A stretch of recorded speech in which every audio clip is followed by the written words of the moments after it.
Hi there, Jessie is in the kitchen again, learning how to make a new meal. We already know how to make ourselves breakfast. Remember that yummy bowl of cereal we made? Today, we're going to practice making a delicious and easy lunch. It's one of Jessie's favorites, a peanut butter and jelly sandwich, or as you might call it, a PB&J. It's always a good idea to let an adult know you're using the kitchen, so be sure to ask permission. You might need an adult's help gathering and using the things you need. Okay, are you ready to learn how to make a PB&J? Jessie has his recipe and he's ready to go.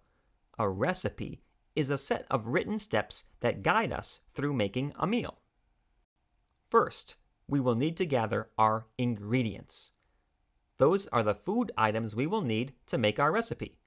We will also need utensils. Those are the tools we will use.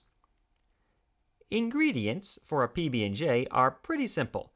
Jessie will need bread, peanut butter, or a nut butter, and jelly or jam. I see Jessie has some strawberry jam. Good choice. What utensil do we need to spread the peanut butter and jam on the bread? No. Might I suggest a butter knife? Butter knives are great for spreading things and cutting soft foods like bread. Plus, they are not very sharp, which is good. Remember, just because a butter knife is not sharp, that doesn't mean we shouldn't be careful when we use one. Always be safe when you're working in the kitchen and ask an adult for help if you don't feel ready to do something. We also need something to make our sandwich on and somewhere to place it when we are eating it. Perhaps Jessie can find a plate. Excellent. So, we have our ingredients and our utensils. Now we can start to prepare our meal.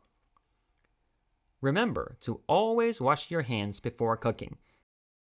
This is very important to keep your food germ-free. You wouldn't want to get sick or get anyone else sick from touching food with dirty hands. We will need to take out 2 slices of bread. Don't forget to close the bag when you're done. Next, open up the jar of peanut butter and grab the butter knife. Scoop out some of the peanut butter and spread it on 1 slice of bread. Uh-oh. It looks like Jessie used too much peanut butter. It's okay though. He can just put some of it back into the jar.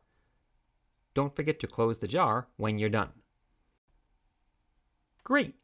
Do you know what comes next? That's right, spreading the jelly. First, clean the knife a little bit. We can use the other piece of bread to wipe it off. Now, we have a clean knife to scoop jelly out with. Spread it on the other slice of bread. This can be tricky. Jelly is slippery. It's okay if it's not perfect. Great! Now we have 2 pieces of bread that are ready to be turned into a sandwich. Finally, let's put the slices together, like this. Nice work. Ta-da! A PB&J. You did it. If you want to, you can cut your sandwich in half. We can cut it vertically, straight down the middle, or diagonally, from corner to corner. Diagonally. Nice choice, Jessie.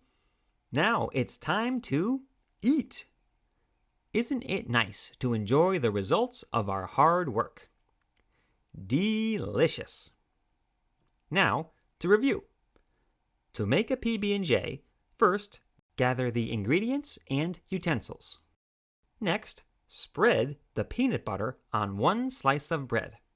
Then, spread the jelly on the other slice of bread. Finally, put your slices together and cut. Nice.